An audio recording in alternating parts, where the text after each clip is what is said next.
Hello, hello, beautiful friends. Part 2 of this book we're going to work on. This is the bank statement envelope journal that I started yesterday. Here's our cover that we created yesterday. We'll put it together later. I did grab a piece of canvas to finish the cover with, but today we need to finish covering these pages, so that's what we're going to do. Here's my sample. This was the original, and you can see I just covered the pages with whatever I could find that I liked. You're going to see this will do the same thing today. I have a pile of coffee stained papers and book pages and brown papers. There's a map, packing paper, just black and white papers, all pretty darn neutral. And we're going to use these to cover up these bank statement envelopes. This is the ledger paper that I sell over on Whatnot. It's really, really large paper, so I'll be tearing that up and using some of that. So without further ado, let's get started. I think I'll probably either leave some of this activity silent or put some music in the background. So sit back and watch and enjoy. Watch the process come together, enjoy the quiet time, and have a blessed day.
Okay, here's where I'm at. I've got everything covered up inside the book.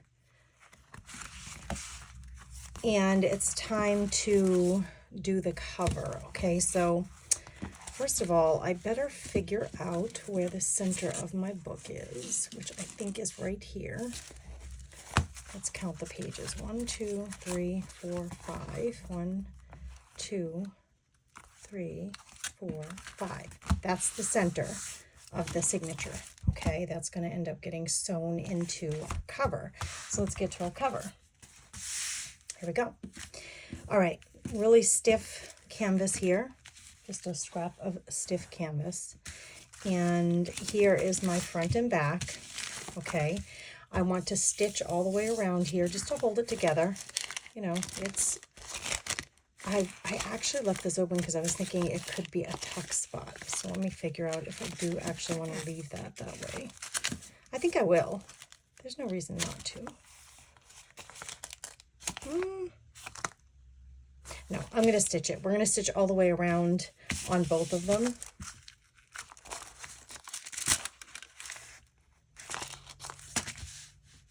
And to close them up, this is going to hold it together. Okay, these are going to hold the front and back together, and then our signature will get sewn into here.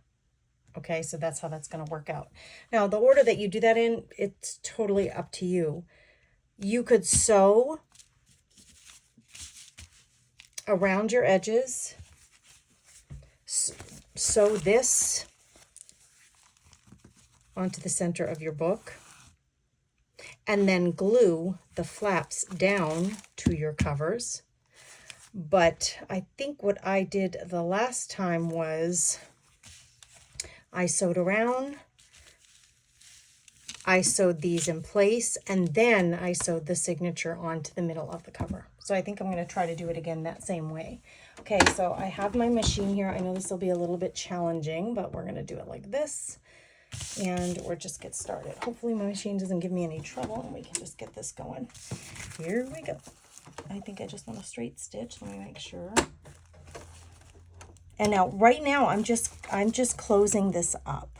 Actually, I think I'll do it from this side. Doesn't really matter, but.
Okay, so now that that's all sewn, now we can cut these off.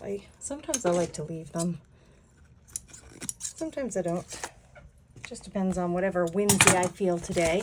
Okay, so now that we have these totally sewn around so that they're secured, we are going to sew this.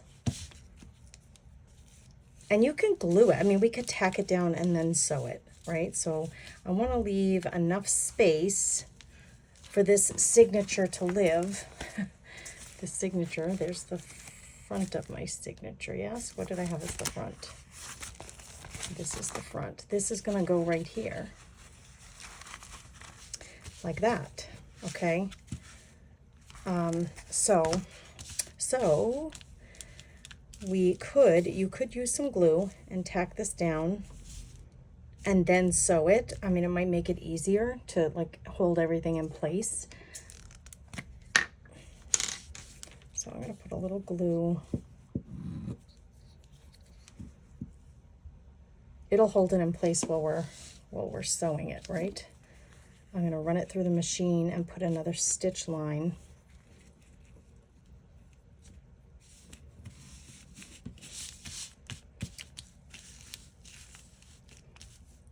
How wide do I want this? The other one I did rather, you know, kind of narrow, but see how I stitched it here? So I think I'll just kind of run it the same. Of course, I'm getting glue everywhere. Put a little glue on this edge here. This is just to help tack it down so that we can sew it. Okay. Move that over. Of course, because I don't have a ton of space here, I better be really careful about being straight. And so I got to move that sewing machine over so I have a little more room to work. It actually would help you a lot if you had a grid calendar or a grid mat here, because this is going to assure that I really stay straight with everything. So before I go tacking that down, I'm going to use the grid marks to make sure that I'm pretty darn straight here. There. Now it's just tacked down temporarily.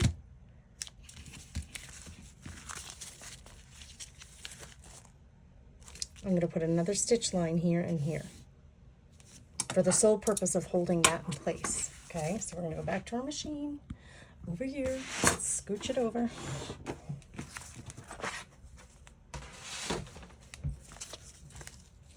And I would like for that stitch mark to be kind of aligned with that one on the outside. So I'm going to do it from this side so I can kind of see what I'm doing here. My stitch lines are never straight. It's just not a priority of mine. So I'm not worried about that. I kind of like things to be a little uneven and wonky. If you know me, you know that. So this is more for solidifying it in place than it is for looks. But you could absolutely use a dark thread. I did that on that first book. I used a blue thread. You could use a contrasting thread that would make it look pretty darn cool. You could use a special stitch if you wanted, like a zigzag or something. I'm not doing any of that. Uh-oh, I lost my thread. We gotta rethread this. Hold, please. Let me rethread.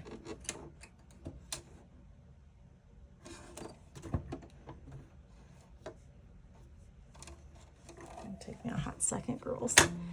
A hot minute here. My poor son's having a terrible day today, so when I'm done here, I'm gonna scurry on out and give him a little attention. My poor babe. My poor babe had a tough day. Okay.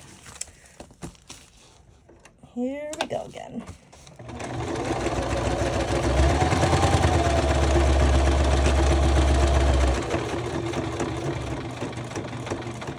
Okay, we're going to get a third line of stitching here because I am going to sew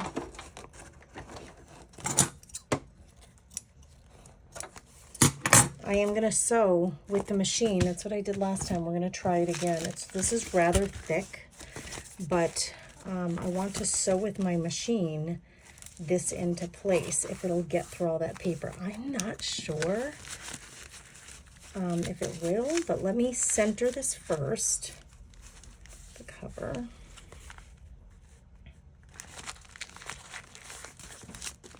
I'm going to try to center it, and then I'm going to clip things together, I think, and then we'll try to sew. So let me get a couple of clips, and then we'll sew, and then we'll be all done.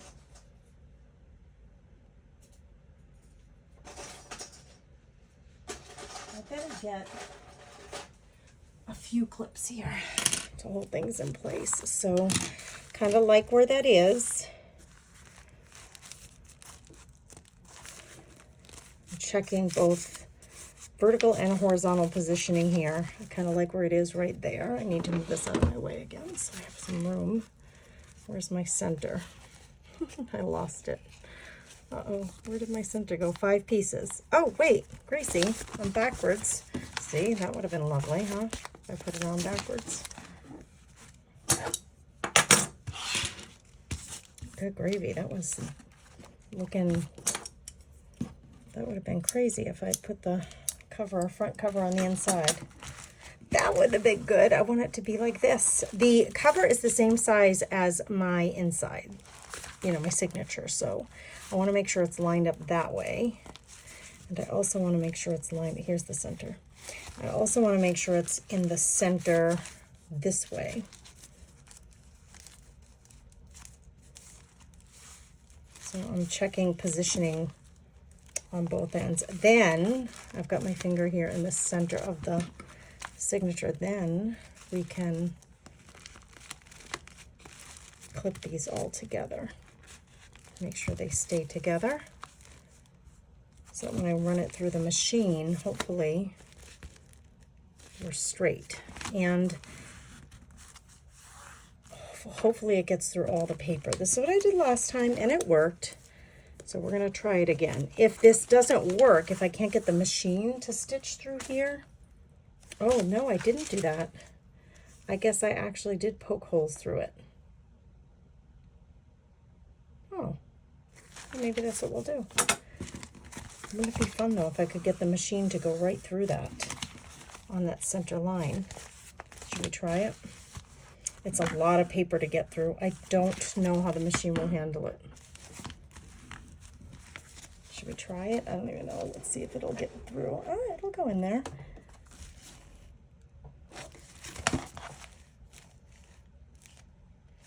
I mean, this is the thing, is can I get it directly on that line? You know what? Let's do it the other way. Let's do it the other way, just to be safe. And what color thread? This one I used like a light color thread. On this one, let's use a contrasting brown. I'm gonna get our pokey tool.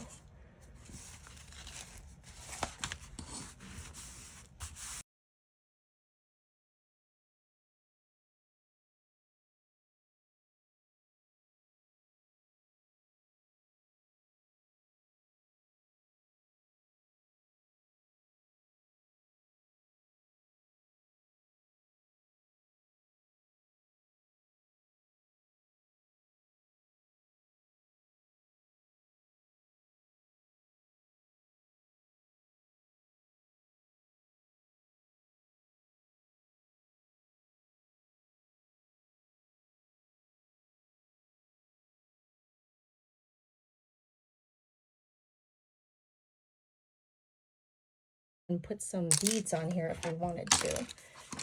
So let's put this aside. Okay, so I have all this string. This is what it looks like from the outside. And if I tie this here, I'll have a nice long string here that I could then potentially do some beadwork if I wanted to. So I'm going to tie it as close as I can to the bottom, right here. Okay, I want it to be close to the bottom. Okay, I'm actually going to run this a second time through here before I knot this. Waxed thread makes it a lot easier to do this with because it kind of keeps in place better than a non-waxed thread. But I want that to be nice and tight. I'm going to knot it one more time. And then I'm going to leave these 2 strings here so that I can tie this off and put a few beads. But then our book is completed. I did leave this a little long. This was one of the smaller envelopes and I left the flap open and covered it. So we got it a little bit longer than everything else and I'm okay with that. I like it because it's, you know me, I said I like things a little wonky. So there you have it. Folks, we're done with that tall, skinny bank statement junk journal, my second one. Here's the first original one. Here's my second one. Thanks for being here. I'd love to know in the comments, do you like tall, skinny junk journals? Have you made them before? Will you be following along to make your own? Please talk to me in the comments. I'd love to chat and get to know you guys better. Have a blessed day.